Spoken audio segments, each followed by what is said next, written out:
बिस्मिल्लाहिर्रहमानिर्रहीम। अस्सलाम वालेकुम। अमेरिका ईरान तनाज़ा फिर एक बड़ी जंग की शक्ल इख्तियार कर रहा है और रिपोर्टें ये बता रही हैं कि इस मरतबा सदर ट्रंप ने अपना आखिरी ऑप्शन भी इस्तेमाल करने का फैसला कर लिया है और लगता है कि ईरान के अंदर पासदारान एक मरतबा फिर हावी हो गए हैं और ईरानी हुकूमत का कल के दिन तक कोई सुराग नहीं मिला कि वो कहाँ है।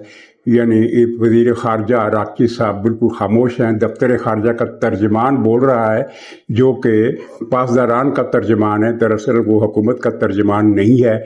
और आबनाए हुर्मस पर अमेरिका ने कंट्रोल संभाल लिया है, लेकिन अमेरिका के पास अभी तक ईरान से आने वाले उन मिसाइलों को रोकने की कोई गारंटी नहीं है वो जहाज़ों पर बरसाएगा। अगरचे अमेरिका ने दावा किया है कि उसने अब तक वहां से 800 समुद्री जहाज़ों का हुर्मस से निकलने का रास्ता हमवार किया है, लेकिन इसके बावजूद ईरान किसी न किसी जहाज़ को निशाना बना देता है।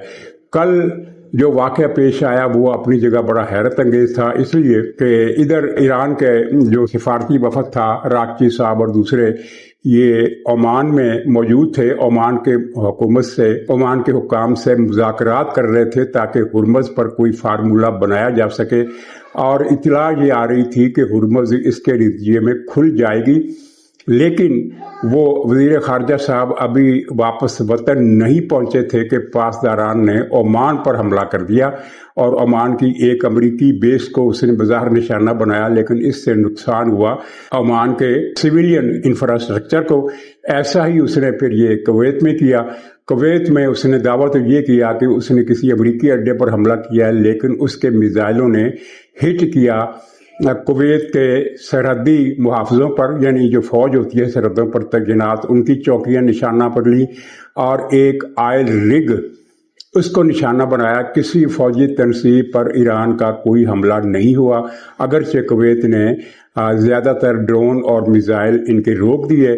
फिर ईरान ने दावा किया कि हमने बहरीन में अमेरिका का कंट्रोल एंड कमांड सेंटर तबाह कर दिया है। एक्चुअली वहाँ कोई कंट्रोल एंड कमांड सेंटर है ही नहीं, यानी बहरीन का वो जो अड्डा था फ्लीट वाला, वो अमेरिका खाली कर चुका है। अब वहाँ इमारती ढांचे हैं और उन पर जितनी मरतबा चाहे वो ईरान बम बरसा सकता है। इसी तरह उर्दन में भी ईरान ने दावा किया कि उसने अमेरिका की एक तजारा हवाई जहाज़ों वाली कोई बेस थी एयरफोर्स की, वो उड़ा दी है, लेकिन वहां तो उसका एक भी मिसाइल निशाने के करीब नहीं फटका, क्योंकि उर्दन में अमेरिका और उर्दन का जो मुश्तरका दिफाई निज़ाम है वो खासा महफूज है और माजी में भी उसने ईरान के तमाम हमले नाकाम बनाए। और उसकी एक वजह यह भी है कि अमारात, कुवैत, कतर, बहरीन वगैरह पर ईरान जो हमले करता है वो बहुत नज़दीक से करता है। चुनांचे जब मिसाइल आकर लगते हैं तो बहुत कम वक्त होता है उसे रोकने के लिए, यानी जब इत्तला उनको मिलती है कि ईरान के मिसाइल आ रहे हैं तो जितनी देर में वो दिफाई इंतजामात करते हैं उतनी देर में मिसाइल बहुत करीब जा पहुंचते हैं और बाज़ का निशाना लग भी जाता है। लेकिन उर्दन का मसला ये है कि उर्दन बहुत दूर है ईरान से। जब ईरान से मिसाइल उड़ते हैं तो उर्दन के कमांड सेंटर को, डिफेंस शील्ड को बहुत पहले पता चल जाता है। यही हाल इसराइल का भी है, इसराइल को भी बहुत पहले पता चल जाता है। इतनी दूर के फासले पर मिसाइल हमले तब कामयाब होते हैं जब 100-150 मिसाइल इकट्ठे छोड़े जाएं या 100-150 ड्रोन तियारे इकट्ठे उड़ाए जाएं, क्योंकि इस सूरत में डिफेंस शील्ड हरकत में आती है। तब भी वो अगर 70-80 को गिरा देती है तो 20 से लेकर 30 मिसाइल तक या ड्रोन तक हिट कर सकते हैं। यानी अगर वहां 5 या 10 मिसाइल फेंके जाएंगे तो उनमें से कोई भी निशाने पर नहीं लगेगा, सबको इंटरसेप्ट कर लिया जाएगा। वहां निशाना लगाने का तरीका यही है कि 100, 50, 70, 80 यानी जितनी भी एक बुछाड़, ताकि डिफेंस शील्ड से कुछ मिसाइल मिस हो जाए, और ये ऐसा बिल्कुल नेचुरल होता है। लेकिन उर्दन पर पिछले 2-3 दिनों में ईरान ने 2 हमले किए हैं और दोनों हमलों में उसने 10 या 15 मिसाइल दागे हैं। एक हमले में 10 दागे थे, दूसरे में शायद 15। तो वो उनको गिराना मिसाइल शील्ड के लिए बिल्कुल आसान होता है, इसलिए उर्दन पर हमले इसके नाकाम हुए। अब इस मरतबा अमेरिका ने क्या किया, अमेरिका ने हस्बे साबक ईरान की वो जो साहिल पट्टी है पूरी कुवैत के साहिल से लेकर पाकिस्तान के बॉर्डर तक का जो एरिया है, जो ईरान की खलीज फार्स वाली कोस्टल लाइन है, उसको सारी की सारी को उसने निशाना बनाया। और हस्बे साबक एक तो उसने वही हमले किए कि रडार स्टेशन, मिसाइलों के अड्डे जो ईरान हर दूसरे तीसरे दिन फिर नए सिरे से तामीर कर लेता है, और तनसीबात, गोदाम वगैरह। लेकिन इस मरतबा एक नया काम ये हुआ है कि एक जगह है खंदब, वहां पासदाराने इनकलाब की एक छावनी थी दरमियाने दर्जे की, छोटे दर्जे की क्या है, दरमियाने दर्जे की, और इस छावनी में कई 100 पासदारान मौजूद थे, 300 या 400 कितने भी, इतने, यानी छावनी में, बड़ी छावनी में तो हजारों फौजी होते हैं ना, ये छोटे दर्जे की छावनी थी। खबर ये है कि वहां के सारे पासदारान जब मारे गए या जख्मी हो गए, क्योंकि छोटी छावनी थी, उस पर हमला बड़ा फैटल किस्म का किया गया और इस मरतबा 140 मकामात को निशाना बनाया गया और ईरान को पिछले 2 दिन के हमलों से भी ज्यादा नुकसान पहुंचा। और कल शाम को जो कशीम जजीरे पर हमला किया, उसने बड़ी तबाही मचाई।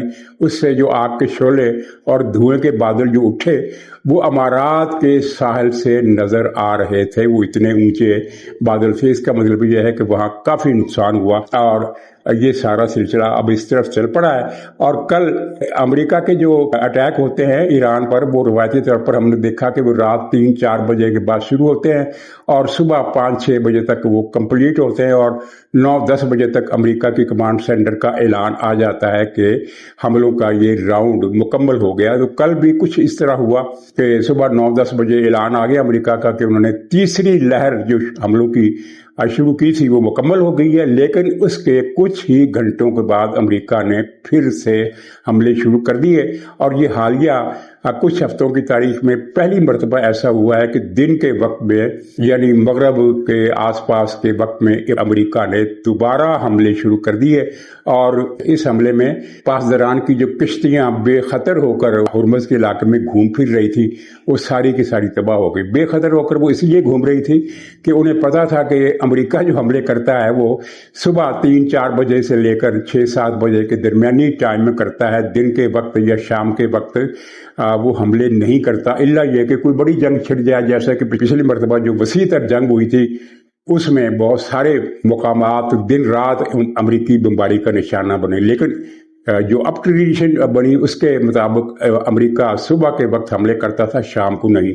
चुनाचे ये किश्तियां बड़े बेपरवाही से और बेखौफ होकर घूम रही थीं कि अमेरिका ने उन्हें हिट कर दिया। ये अमेरिका के जंगी स्ट्रेटजी में एक नई तब्दीली है, या उसने ईरान को धोखा दिया कि इस वक्त तो हमला होगा नहीं, लेकिन हमला कर दिया। जब वो कश्तियां इकट्ठी हुई तो उन पर हमला कर दिया। अच्छा, जब ये किश्ती डूबती है तो ठीक है, एक किश्ती चंद करोड़ रुपए की होगी, इससे ज्यादा मालियत की नहीं होगी। लेकिन होता ये है कि जब कश्ती डूबती है तो उस पर मौजूद पासदारान के फौजी, एक किश्ती में 5 से 7 तक पासदारान आमतौर पर होते हैं। कोई एक कश्ती को ऑपरेट कर रहा होता है, कोई मिसाइल पर बैठा होता है, 2-3 और उसके साथ होते हैं, 4, 5, 6, 7 फौजी एक किश्ती में होते हैं। अब पता नहीं कि इन किश्तियों में कितने लोग थे मजमूई, और किश्तियों की तादाद कितनी थी। कई दर्जन बताई जाती है, लेकिन कई दर्जन से क्या मुराद है, 5 दर्जन, 4 दर्जन, लेकिन दर्जनों की तादाद में ये किश्तियां अचानक हमले का शिकार हुई और तबाह हो गई। तो ईरान को बहुत ज्यादा नुकसान हुआ और लगता है कि ईरान अब ज्यादा खतरनाक और आकबत ना अंदेशाना किस्म की गलतियां कर रहा है। और ये भी एक निशानी होती है, जब कोई तबाह होता है तो उससे फिर गलतियां सरदर्द होती हैं, क्योंकि कतर, ओमान और पाकिस्तान, ये तीनों मुल्क बड़े खुलूसे दिल से मुसालहत के लिए सरगर्म थे, कोशिशें कर रहे थे। तुर्की भी इनमें शामिल था और सऊदी अरब की सपोर्ट भी इन्हें थी। लेकिन ईरान ने ये नए हमले करके और नए ऐलानात करके सब कुछ तबाह कर दिया। नतीजा ये निकला कि कल ओमान ने ईरानी सफीर को तलब करके एहतजाज किया, शदीद नाराजगी जाहिर की। गल्फ कौंसिल ने शदीद मजम्मत की, सऊदी अरब ने की, बाकी मुल्कों ने की। और एक अहम बात ये भी हुई कि जो जहाज रानी का आलमी इदारा है, जो अक़वाम मुत्तहिदा का मैंडेट रखता है और दुनिया के तमाम ममालिक इसके मेंबर हैं, اس نے یہ ایک اعلان جاری کیا اور کہا کہ ہرمز پر کنٹرول کا ایرانی دعویٰ غلط ہے، اسے تسلیم نہیں کیا جا سکتا۔ گویا کہ ہرمز کے ایشو پر ایران کے خلاف ایک عالمی محاذ بن چکا ہے یا بن چکنے کے قریب ہے، اور یہ ایران کے لیے بہت بڑے نقصان کی بات ہے۔ اب جہاں تک کنٹرول کا تعلق ہے، سینٹ کام نے کنٹرول سنبھال لیا ہے ہرمز کا۔ اس کے جہاز، اسٹیمر اور ڈسٹرائر، تینوں قسم کے ویسل جو ہیں وہ ہرمز کے کناروں پر موجود ہیں، اور ایران کے کسی جہاز کو نہ اندر جانے دیں گے نہ باہر جانے دیں گے۔ گویا کہ ایک قسم کا یعنی بلاکٹ بحال ہو گیا جو امریکہ نے پہلے لگایا تھا، لیکن اس مرتبہ زیادہ سختی کے ساتھ اور زیادہ پریزنس ہے امریکی نیوی کی اس خلیج عمان کے سمندر میں، تو ایران کی بہت سخت ناکہ بندی کر دی گئی ہے۔ لیکن اگر یہ کہا جائے کہ ہرمز ٹریفک کے لیے کھل گئی ہے تو ابھی یہ کہنا ٹھیک نہیں ہوگا، اس لیے کہ جن جہازوں سے یہ امریکہ کہے گا کہ آپ آزادانہ آ جا سکتے ہیں، وہ آزادانہ آنے جانے کی جرت نہیں کریں گے، کیونکہ انہیں پتہ نہیں ہے کہ کس جہاز کی قسمت میں ہے کہ وہ حادثے کا شکار ہو جائے، ایرانی حملے کا شکار ہو جائے۔ ظاہر اتنی سختی اور اتنے نقصانات کے بعد ایران کی پوزیشن اتنی زیادہ نہیں رہی کہ وہ بہت زیادہ جہازوں پر حملے کر سکے، لیکن فرض کیجئے 100 جہازوں کو بھی آپ بھیج دیں ہرمز کے اندر اور ان کو بتا دیں کہ آپ میں سے ایک جہاز ہٹ ہو جائے گا، یعنی ایران زیادہ نقصان نہیں کر سکے گا، صرف ایک جہاز کو ہٹ کرے گا، تو 100 کے 100 جہاز ہچکچاہٹ کریں گے، وہ نہیں جائیں گے، کیونکہ انہیں تو یہ پتہ نہیں ہے کہ وہ جس ایک جہاز نے ہٹ ہونا ہے وہ کون سا ہے۔ چنانچہ اس حوالے سے امریکہ کو ابھی مزید بمباریاں کرنی پڑیں گی اور ان تمام اڈوں کا سراغ لگانا پڑے گا جہاں سے یہ میزائل یا راکٹ داغتے ہیں۔ ویسے نئی اطلاع یہ ہے کہ اب میزائلوں کے اڈے تو بڑی حد تک تباہ کر دیے ہیں، بہت کم اڈے بچے ہیں۔ اب جو جہازوں پر حملے ہوتے ہیں وہ ان چھوٹی کشتیوں کے ذریعے ہوتے ہیں، جن کا ابھی بھی ذکر ہوا کہ ہرمز میں امریکہ نے کئی درجن کی تعداد میں تباہ کر دی۔ ایسی کشتیاں ایران کے پاس بہت ہیں اور وہ بڑے چھوٹے نوٹس کے پیریڈ میں بن بھی سکتی ہیں، کیونکہ وہ کوئی اتنی سوفسٹیکیٹڈ کشتیاں نہیں ہیں۔ ایک عام سی کشتی کو میک اپ کر دیا جاتا ہے جنگ کے لیے، اس میں ایک توپ نصب کر دی جاتی ہے، یعنی مارٹر اور راکٹ لانچر نصب کر دی جاتے ہیں، 5-6 آدمی کھڑے کر دیے جاتے ہیں، کچھ اس میں ذخیرہ ڈال دیا جاتا ہے اور وہ سمندر کے سفر پر نکل جاتی ہے، اور جہاں وہ سمجھتے ہیں کہ ان کا مختصر مار کرنے والا پروجیکٹائل کسی جہاز کو ہٹ کر سکتا ہے، جب اس ویسینٹی میں آ جاتے ہیں تو وہ میزائل چلا ڈالتے ہیں۔ تو یہ صورتحال ہے، لیکن ایران کے لیے یہ کوئی اچھی خبر نہیں ہے۔ جس تیز رفتاری سے اس کے اسلحہ خانے، اس کے ہتھیار، اس کے پاسداران، اس کے اڈے، اس کے ٹاور، کنٹرول ٹاور، مواصلاتی ٹاور اور دوسری تنصیبات تباہ ہو رہی ہیں، اور اب یہ اطلاع ہے کہ ایران پر ایک وسیع تر حملہ کیا جائے گا جس میں ایران کے سول انفراسٹرکچر کو بھی نشانہ بنایا جائے گا۔ اس کے بعد ایران کیا کرے گا؟ ایران کے لیے ایک بہت مشکل صورتحال پیدا ہو گئی ہے، اور ایرانی حکومت ابھی تک کوئی ریئیکشن نہیں دے رہی کہ پاسداران نے یہ کیا کیا ہے، اور خبر یہ بھی ہے کہ عباس عراقچی کی خیر نہیں ہے، کیونکہ پاسداران اس بات پر بہت ناراض ہیں کہ اس نے امریکہ سے شکایت لگائی ہے کہ یہ ساری بدماشی پاسداران کا ایک گروپ کر رہا ہے۔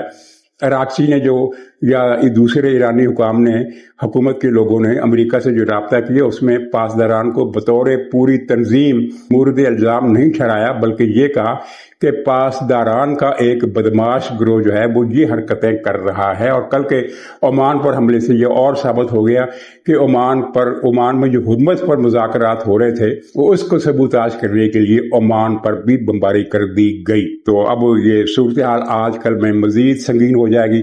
تھوڑا سا ذکر پاکستان کا۔ علیمہ خان کل پختونخوا کے دورے پر گئی، مختلف شہروں سے خطاب کیا، کہیں بھی کارکنوں کی کوئی قابل ذکر تعداد نہیں آئی، لیکن کارکن آئے، وہ پرجوش تھے، جو آئے درجنوں کے حساب سے آئے، 50 کے حساب سے آئے، سینکڑوں کے حساب سے نہیں آئے۔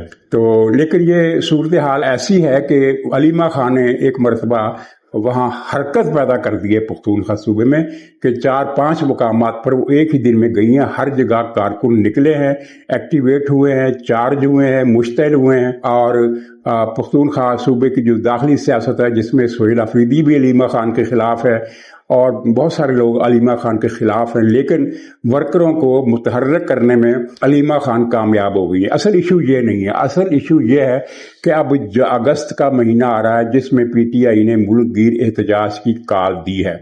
اچھا، پی ٹی آئی نے آج تک جتنی بھی کالیں دی ہیں وہ ساری کی ساری بری طرح ناکام ہوئی ہیں، لیکن اس مرتبہ انٹیلیجنس اداروں کی رپورٹیں اب تھوڑا سا سرخ نشان دکھا رہی ہیں۔ وہ کیا کہ عوام کے جذبات حکومت کے بارے میں بہت زیادہ منفی ہیں، سیچوریشن پوائنٹ سے بھی آگے نکل گئے، اتنے زیادہ ناراض ہیں، اتنے زیادہ دکھی ہیں، اور انٹیلیجنس اداروں کا یہ اندازہ ہے کہ اگر پی ٹی آئی پنجاب میں کسی جگہ جلسہ کرنے میں کامیاب ہو جاتی ہے اور پھر جلوس نکالنے میں بھی کامیاب ہو جاتی ہے تو عوام اس جلوس کے اندر شامل ہو جائیں گے، کیونکہ شہباز شریف صاحب جو کچھ کر رہے ہیں آپ کے سامنے ہے کہ 4 دن پہلے انہوں نے تیل کی قیمت میں 2 روپے پونے 2 روپے کی کمی کا اعلان کیا۔ ظاہر یہ عوام کا مذاق اڑانے کے مترادف تھا کہ 150 روپے 100 روپے 50 روپے اضافہ کرتے ہیں آپ اور پے در پے اضافہ کرتے ہیں، اور جب کمی کی باری آتی ہے تو 2 روپے لیٹر، لیکن یہ 2 روپے لیٹر بھی صرف 2 دن کے مہمان تھی یہ کمی، کیونکہ تیسرے دن ہی شہباز شریف صاحب نے 13-14 روپے لیٹر پیٹرول اور ڈیزل اور مٹی کے تیل کی قیمتوں میں اضافہ کر دیا، یعنی کہ اگر وہ 2 روپے ہم مائنس کر لیں تو تب بھی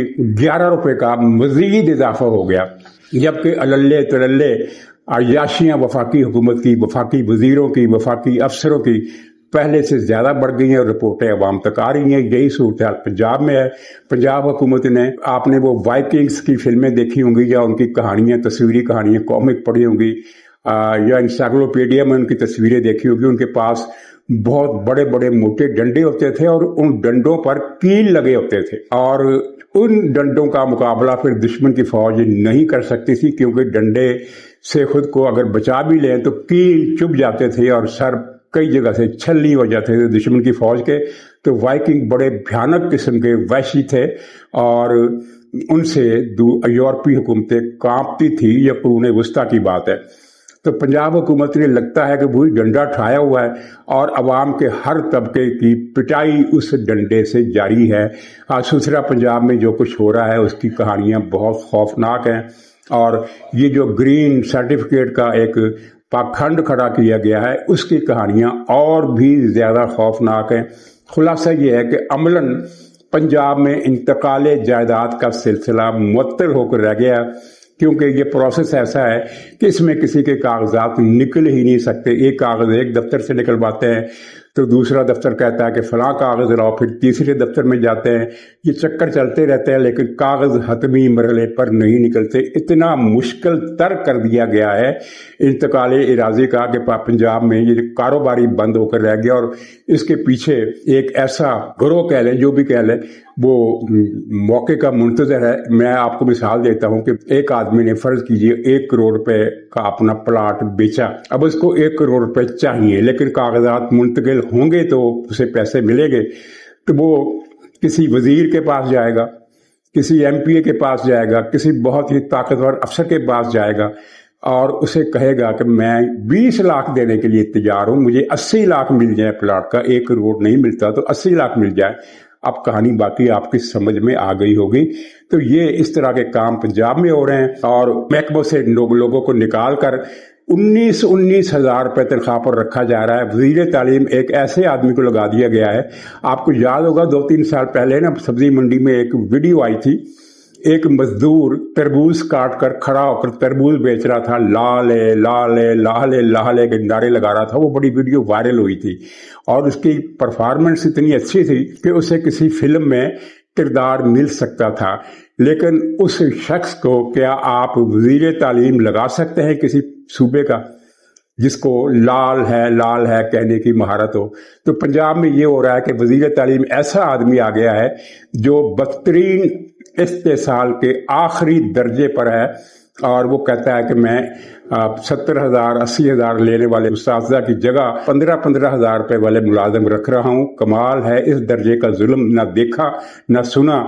तालीम से ऐसी नफरत, तालीम से ऐसी दुश्मनी तो अपनी जगह है ही, ये तो इंसानियत से भी दुश्मनी है कि इस दौर में आप लोगों को 15,000 रुपये महीने पर रख रहे हैं और 15,000 भी नहीं दे रहे। कागजात पर 15,000 लिखे और साइन 15,000 पर कराते हैं और जो नकद देते हैं वो 7,000 रुपये तनख्वाह। और लोग इतने दुखी हैं कि 7,000 के लिए भी नौकरी कर रहे हैं। तो ये पंजाब हुकूमत कर रही है। तो इंटेलिजेंस इदारों को एक अंदेशा है कि अगर अवाम एक मरतबा किसी शहर में निकल आए तो झाका खुल जाएगा, फिर दूसरे शहर में भी निकलेंगे और एक यानी जो तहरीक है, एजिटेशन का माहौल है, ये हंगामा आराई का माहौल है, वो पंजाब में फैल जाएगा। 2 सूबे तो पहले ही कंट्रोल से बाहर हो गए। कल भी बलूचिस्तान में 5 पंजाबी मजदूरों को कत्ल कर दिया गया। मुझे अभी तक समझ में नहीं आया कि वफाकी हुकूमत ऐसा कानून क्यों नहीं लाती कि जिसके तहत पंजाब से कोई आदमी बलूचिस्तान ना जा सके, पाबंदी लगा दी जाए। क्योंकि हुकूमत वहाँ जो पंजाबी जाते हैं उनको हिफाजत तो कर ही नहीं सकती, तो फिर यही तरीका रह जाता है कि एक बैन लगा दिया जाए कि खबरदार पंजाब से या सिंध से कोई आदमी बलूचिस्तान का रुख नहीं करेगा। ये इलाका गैर है, नाकाम तरीन हुकूमत है बलूचिस्तान के मसले पर और गैर संजीदा है। अगर संजीदा होती, बड़े खुश हो रहे लोग कि बड़ा ज़बरदस्त ऑपरेशन शुरू कर दिया गया, दहशत गर्दों का सफाया हो जाएगा। ये कोई पहली बार हम नहीं सुन रहे। अगर हुकूमत संजीदा होती तो सबसे पहले मोहसिन नकवी और सरफराज बुगटी को हटाती। जब तक ये 2 आदमी अपनी सीटों पर कायम हैं, आपको कोई फरिश्ता भी आकर कहे कि बलूचिस्तान में अमन हो जाएगा, बस इसके आगे क्या कहूँ। इजाज़त दीजिए, इंशाअल्लाह अगले मिलाद में मुलाकात होगी। तब तक के लिए खुदा हाफिज।